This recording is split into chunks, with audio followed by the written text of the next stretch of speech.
Ah, estamos aqui, deixa eu fechar aqui a porta. Estamos aqui num BYD, olha aqui.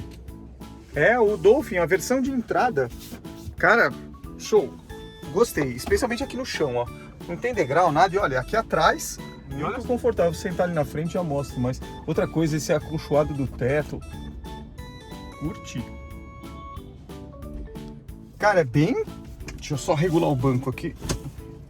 Posição de dirigir, ele é bem legal, olha aqui, ó. Cara, gostei. Eu teria esse carro aqui fácil. Fácil. Com LED aqui, abriu o espelhinho, olha lá, abriu o espelhinho com LED, cara, outro patamar, né?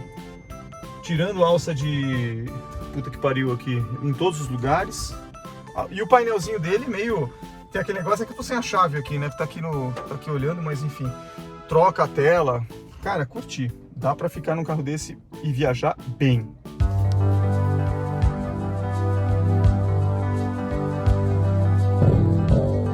No silêncio de um Chevrolet e o meu coração bate mais alto. Enquanto o mundo perde a forma, eu me encontro em mim. E é aqui que eu sempre vou seguir meu coração. Bate mais alto dentro de um Chevrolet. Você chegou no canal Monza Experience, é isso?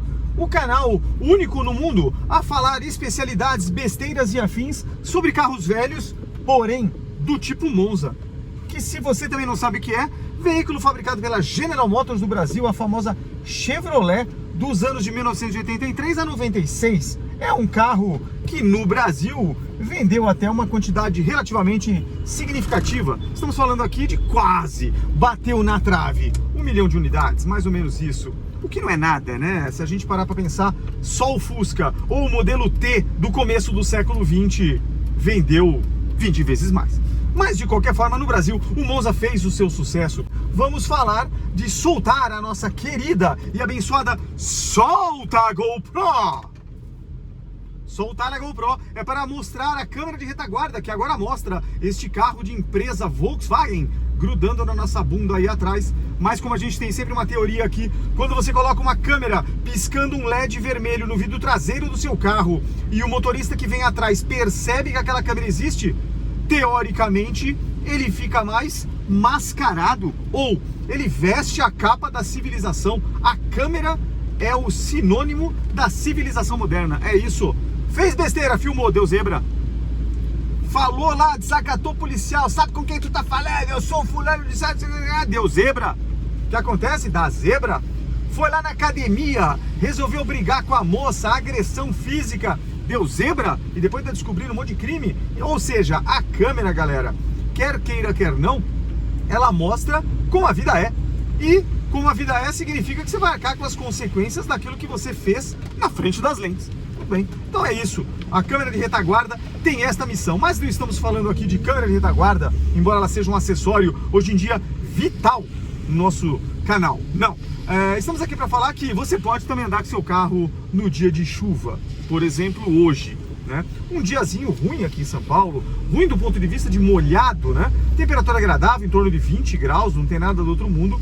De qualquer forma, chovendo. Muito dono de carro antigo nessa hora tem aqui uma síncope nervosa. Se ele tem psicólogo ou psiquiatra, ele já liga com antecedência e fala: olha, amanhã, doutor, estou pensando aqui que amanhã eu vou ter que usar o meu carro antigo. Daí ele fala: pois não, e qual o problema? Não, que vai chover. E se vai chover, então é um perigo. E mais, e se eu estiver andando com o carro seco? E aí, sem mais aviso, a temperatura muda, a atmosfera, as nuvens e chove. Na hora que eu estou andando com o meu carro antigo. Agora, então, é uma situação de profunda ansiedade, desespero. A pessoa vai ter que tomar ansiolíticos ou alguma coisa que o valha. Não faço a menor ideia do que eu estou falando aqui, porque eu não sou médico. Mas é isso. Tem muito dono de carro antigo que ele tem pavor de água. Por quê? Porque a água em contato com o ferro ou aço gera ferrugem. E aí muito dono de carro antigo tem medo, obviamente, de ferrugem. Não é uma psicopatia tão grave assim, afinal de contas, realmente, os carros antigos, isso é uma verdade, tem menos tratamento de chapa, anticorrosão, etc. As chapas eram preparadas de uma forma diferente antes da pintura, o que é normal, afinal de contas você está lidando com um carro antigo. A tecnologia que você está falando tem 20, 30, 40 anos atrás ou mais.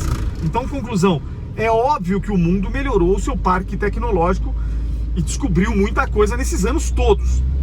Então, hoje, se você pegar um carro novo, qual é a chance dele durar esteticamente? Estou falando aqui, não estou falando do componente mecânico, se é bom, se não é, não começa com mimimi.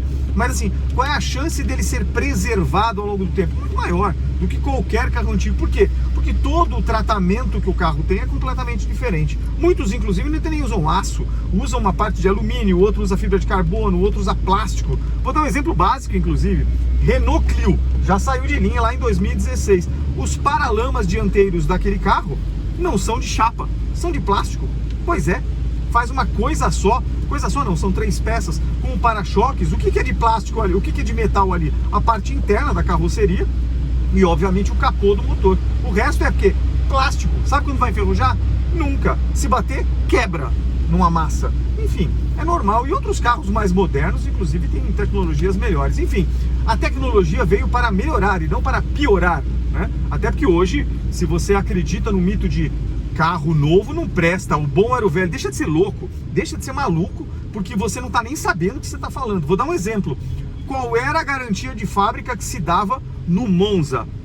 Alguns quilômetros, galera, quando você tirava ele zero da concessionária. A revisão a cada 10 mil. Pois é, a cada 5 mil. Primeira revisão com 3 mil.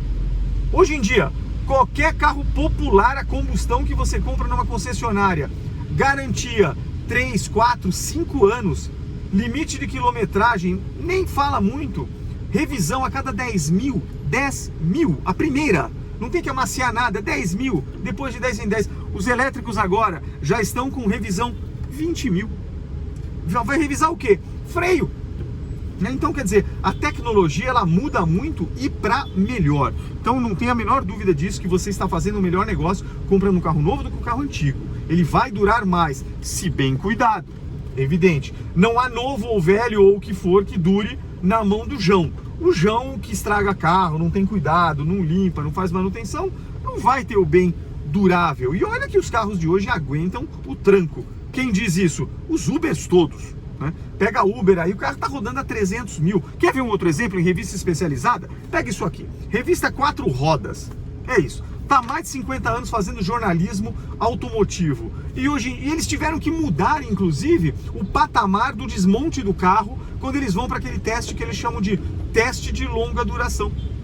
Como assim? Teste de longa duração. A 4 Rodas fez isso durante a vida inteira. 50 mil quilômetros. O veículo longa duração era o veículo que dizia, com 50 mil quilômetros, meio que já gastou muita coisa. Qual será o estado interno dos componentes, depois de desmontados, num salão que a 4 Rodas faz, e fotografando tudo, documentando, etc.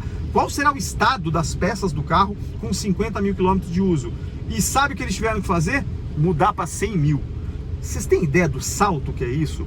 Nós estamos falando de um patamar de 50 mil que simplesmente teve que ser dobrado. Tudo bem, é um critério da revista, mas é uma revista famosa, conceituada, feita com jornalismo. Então, quer dizer, não é qualquer um que está mudando de opinião. Ah, eu gosto de azul, amanhã eu acordei gostando de vermelho. Não, nós estamos falando aí de alguém que tem credibilidade, de uma empresa, né, de uma revista. E aí eles tiveram que mudar para quê? Para 100 mil. Por que eles fizeram isso? Por modinha? Não, porque eles falaram, cara, com 50 mil não faz sentido desmontar o carro. Não aconteceu nada nele ainda. Olha que loucura a durabilidade das peças, inclusive das mecânicas. Nós estamos falando ainda do desmonte de carros a combustão. O primeiro veículo que a 4 Rodas está testando no teste de longa duração elétrico chegou agora, é um BYD. Pois é, está na revista desse mês, já no ar, como o primeiro carro elétrico que eles vão fazer o teste de longa duração. E daí nós vamos saber juntos, porque eu também não sei ainda, não aconteceu, como será o BYD desmontado depois de 100 mil quilômetros. Detalhe, no 100 mil que eles vão desmontar ali as peças todas, carroçaria, não sei o que, mas assim, motor você não vai abrir, não tem como abrir motor elétrico, né? Quer dizer, tem, mas assim, pra quê? Né? não faz muito sentido. Motor elétrico é tipo alternador. Você vai mexer nele, levar no auto elétrico para desmontar estator, rotor e sei lá mais o que tem lá dentro, rolamentos, quando ele dá problema. Do contrário, ninguém abre alternador, deixa eu dar uma revisada nele, lubrificar o rolamento, isso não existe. Aquilo lá é selado. Então é isso. E daqui para frente, galera, do segundo quarto do século para cima, portanto a partir do ano que vem, 2025, vai ser cada vez menos. O carro vai durar cada vez mais. É muito louco isso. Então, quando você, voltando para a chuva, quando você vai andar com seu carro antigo na chuva, os donos paranoicos têm uma certa razão de dizer, nossa cara, eu vou pegar meu DKV e vou andar na chuva. Depois o que vai acontecer? Se você for enfiá-lo numa garagem e vai ficar lá hibernando por mais 3 meses, pode ser que você corra um risco de ter um problema de corrosão. E por quê? Porque não aguenta a chuva? Não, não é isso. O carro aguenta. Tanto é que na época dele ele também aguentava. O problema é que a água rebatida pelas rodas, o pneu, a água que cai do céu, aquele negócio todo, vai entrar em partes do carro que normalmente você não tem acesso com um paninho para enxugar. E aí é que mora o perigo da corrosão. Quer ver um exemplo disso? Partes internas de porta, partes internas dentro de caixas de ar, alguma coisa que às vezes nem é tanto para entrar água, mas entra. E aí se aquilo ficar empoçado, você corre um risco maior daquilo penetrar na camada de proteção que foi feita pela fábrica muitas vezes e chegar no ferro. E aí, meu amigo, vai ter oxidação, não vai ter jeito e você vai ter problema com ferrugem. Então, qual é o que você pode fazer para evitar isso? Bom, 2 coisas. O primeiro deles é, realmente, no seu carro antigo, se você só dá uma voltinha e para por mais 3 meses, andar na chuva não é o melhor caminho, né?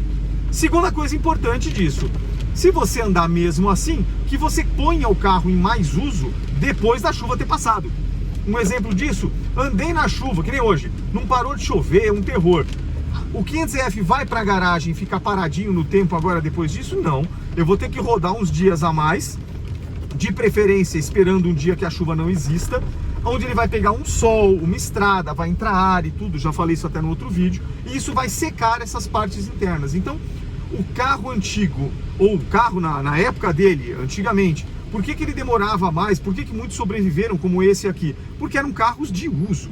Esse veículo aqui está com 272.700 km porque era de uso. Eu comprei com 40 e poucos mil, lá no ano 2000. Nesses 24 anos de uso dele, rodou para caramba. E por que rodou? Porque eu gosto do carro. Então põe na estrada e roda na cidade, no que for, e ia trabalhar com ele. E isso faz com que o carro esteja em sempre movimento. As peças estão lá secando. Por quê? Porque está entrando vento, está entrando sol, está entrando tudo. Depois você limpa e faz a manutenção. Mais do que isso, as peças mecânicas vão se ajustando. O combustível vai circular em todos os locais que ele foi projetado para circular. Combustível moderno, bom combustível, melhor do que da época dele. Hoje em dia com aditivação do combustível. Então, conclusão, vai usar tudo isso aqui e vai fazer com que o carro tenha plena saúde. É bom quando você pega um carro antigo e põe para uso mesmo, entendeu? Porque você vai fazer ele se esforçar, entre aspas, mas na verdade não é isso. Você está fazendo para que ele rode da forma que ele foi projetado para rodar, né? É o anda e para, é a estrada, é o que for. E isso vai fazer um bem para todos os componentes. Todos os componentes, dos freios ao motor e à carroceria do carro, né? É isso, até a parte elétrica, porque tudo vai esquentar, tudo vai passar energia, as lâmpadas, os soquetes vão oxidar menos, tudo. Carro em uso é que nem ser humano, né? A gente não ouve do médico, você está muito sedentário, você precisa fazer exercício. Por quê? Porque a nossa máquina biológica, se ficar parada tomando cerveja, churrasquinho, vendo futebol no sofá, amigo, vai ter um problema grande depois de um tempo. Por isso, inclusive, que as mulheres duram mais do que os homens. Elas se cuidam mais, seja por vaidade, temperamento, o que for, elas acabam se cuidando mais. A galera vai ficar na poltrona vendo futebol e comendo churrasco. Uma hora a conta chega, na forma do infarto, por quê? É o problema da doença moderna, porque falta de uso do corpo. Não precisa ser fanático por academia, pesar comidinha, tomar pozinho esquisito. Não, come normal, faz atividade normal, qualquer médico diz. Mas assim, mantenha o seu corpo ativo, mantenha a sua cabeça ativa. Ficar só preocupado com uma única besteira. Não, vai fazer coisa diferente, vai aprender coisa nova, enfim. Cérebro é como se fosse músculo também. Enfim, a mesma coisa a gente pode usar para os carros. E o último ponto que eu daria, se você vai andar com seu carro que nem hoje na chuva, é ter o cuidado. Tenha cuidado por quê? O mesmo cuidado que você teria se você estivesse tirando da concessionária agora. É o cuidado de não ter problemas com ele. aonde você está se locomovendo com 2 toneladas ou 1 tonelada e alguma coisa no meio de outras toneladas motorizadas. Então você precisa ter um cuidado com onde ele está. Então você tem que tomar um cuidado com as vias.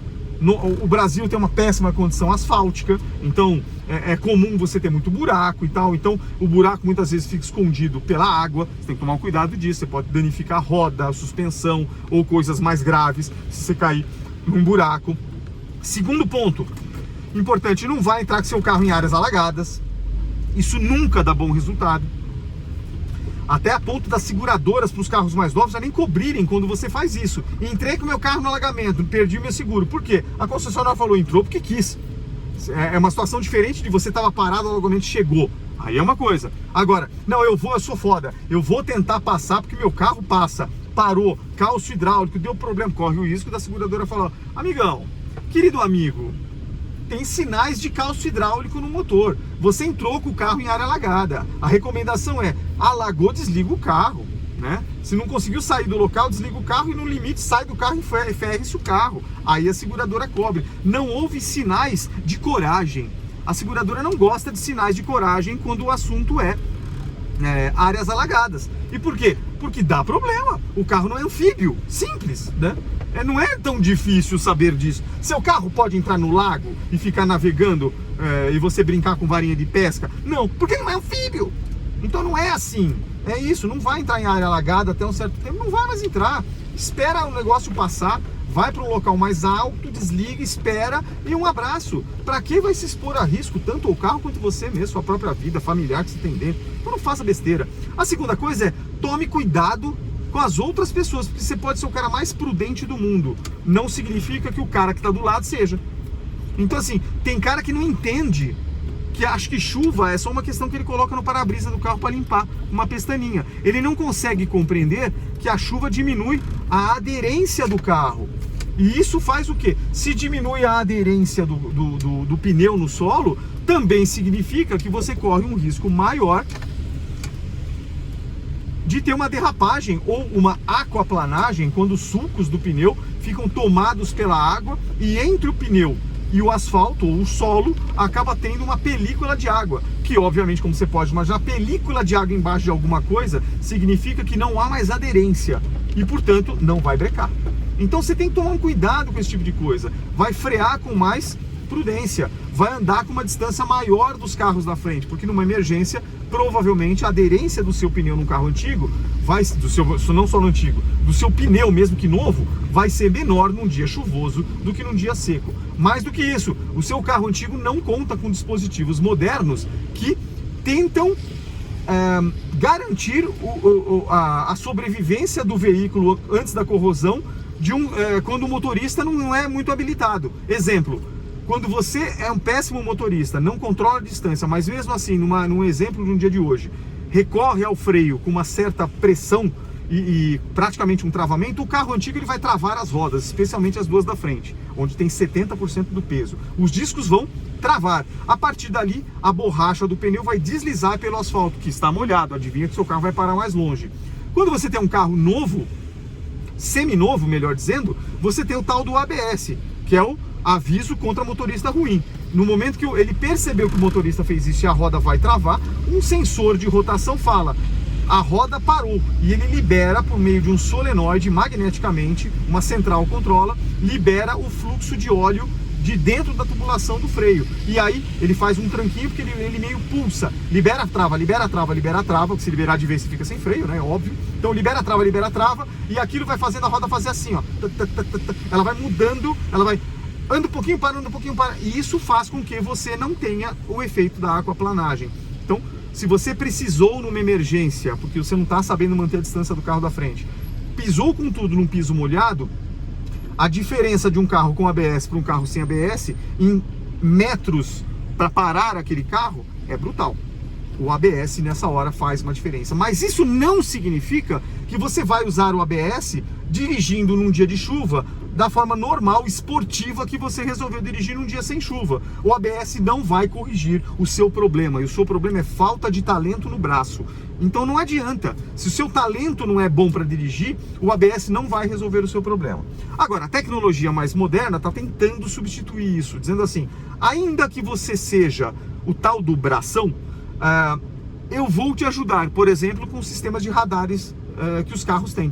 Então no momento que eu percebo que o radar percebe que um corpo ali na frente, com outro veículo na frente, está se aproximando de forma perigosa, entra o modo de proteção e ele fala, vou frear para você. Então, a ação de frenagem no uso de um carro moderno, ela independe do motorista. O carro toma essa decisão por você. Na verdade, tem uma programação ali que diz que, havendo uma situação X, com todas as outras condições, um processador processa esse monte de informação que chegou e decide, entre aspas, conforme a programação dele, brecar ou acionar o freio do carro. É isso. E o motorista tá de bobo que nem passageiro ali. Por quê? Demonstrou para o computador que não tinha condições de direção. Não é uma pessoa muito bem habilitada para isso. Então tem que tomar esse cuidado, entendeu? E daqui para frente vai ser cada vez maior a adesão da tecnologia para preservar vidas. Se morre muito mais gente, se morre muito menos gente proporcionalmente hoje em acidentes de trânsito do que se morriam na época do Monza. Por um motivo simples, a tecnologia avançou tanto. Airbags, colunas de proteção, uma série de fabricações de engenharia, uma engenharia diferente, faz com que o habitáculo, a cabine do carro, fique praticamente preservada. Então é muito comum você hoje ver acidentes de capotamento e os donos estão saindo assim, andando, tranquilos, andando, não sei o que, fala assim, capotou. Como se fosse a coisa mais natural do mundo. Ele está ileso. Por que ele está fazendo isso? Porque o carro protegeu. O carro o protegeu. É assim que funciona. Então são os cuidados que a gente tem que fazer com o seu carro novo ou mesmo com o carro velho dirigindo. Então ande com mais prudência, né? A gente percebe isso, só para fechar, eu pego muita estrada em relação ali na região de Curitiba.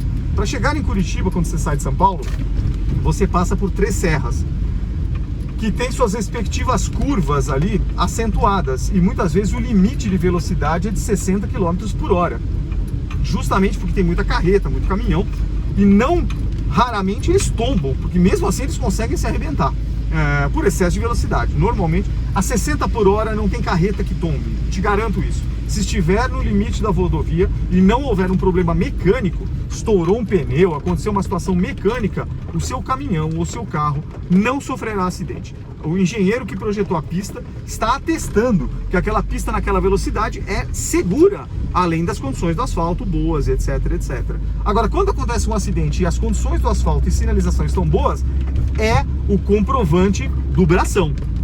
Falta de habilidade na condução de veículos automotores. Então é isso que acontece. Então é comum, desatenção, o que quer que seja. Isso quando não há efeitos químicos, drogado, bêbado e por aí vai, que diminui a tua reação, e aí é um prato cheio para uma situação de acidente. Mas é muito comum quando eu venho, com chuva, você vai tirar mais o pé. Exemplo, nós voltamos de Curitiba essa semana, e da saída de Curitiba à chegada no apartamento em São Paulo, foi chuva o tempo inteiro. Não chuva torrencial, mas uma chuva, asfalto molhado, às vezes com mais ou menos intensidade. E o que a gente faz? Dirige mais devagar. E nas curvas, muito mais devagar. Eu vou entrar numa curva, numa descida, numa serra, com uma velocidade muito menor, às vezes 20 km por hora de diferença de quando eu faria se estivesse uma velocidade maior. Por quê? O pneu não vai ter a mesma aderência. Se eu tiver uma mancha de óleo, uma situação com a curva e tiver que usar, não é nem usar, mas cutucar o freio numa emergência, a chance de rodar com o veículo, perder o controle dele, é muito maior do que se o asfalto tivesse seco, né? Então, tem que tomar esse cuidado. E o que a gente percebe? Os dois extremos.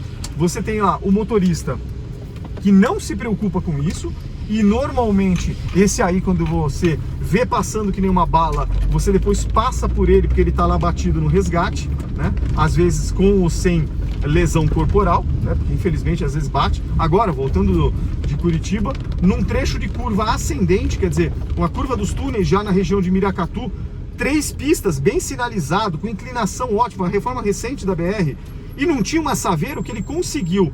Ele entrou na curva na subida, portanto, ó, imagina uma Saveiro, tração dianteira subindo, a aderência é maior. Ele conseguiu perder o controle e entrou na montanha.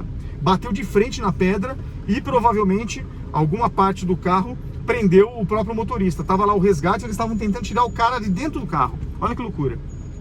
Bateu sozinho. Como? Imprudente e braço, né? Dirigiu numa velocidade completamente incompatível. De novo, se tivesse subindo a 60 por hora, que é o limite daquela rodovia, nunca a sua Saveiro nova vai perder o controle, né? Não tem como, né? Então tem que tomar esse cuidado. E é comum você ver os dois tipos de motorista. O afoito, que está se arriscando, e ao mesmo tempo o excesso de... aquele não habilitado, que ele anda com praticamente o pé no freio em toda a curva. Ele viu lá na frente a curva, ele já começa a brecar a curva agora. Também é um problema, porque esse cara também ele gera acidente. Se você estiver atrás imprudentemente, mantendo uma distância não tão boa, a chance de colisão é grande. Porque ele breca nas horas erradas. E você estiver fazendo já uma coisa que também não é certa, prato cheio para um acidente. Então tome cuidado nos dias de hoje com chuva, seja numa cidade, seja numa estrada, porque a condução é diferente, mas eu diria, não tenha medo de dirigir seu carro antigo. Ele foi projetado também, na época que esses carros foram projetados, eu te garanto, a chuva também já tinha sido inventada. Então fica tranquilo, não tem perigo. O carro é feito para isso. Só tem que tomar um cuidado com a época tecnológica dele e o como você dirige, para que você não se exponha a risco e nem exponha o seu carro ou outras pessoas. Fui. Bate mais alto dentro de um Chevrolet. Enquanto o mundo perde a forma, eu encontro em mim. E é aqui que eu sempre vou seguir. Meu coração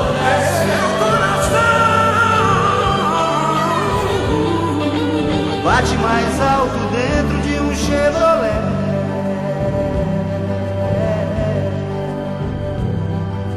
Bate mais alto dentro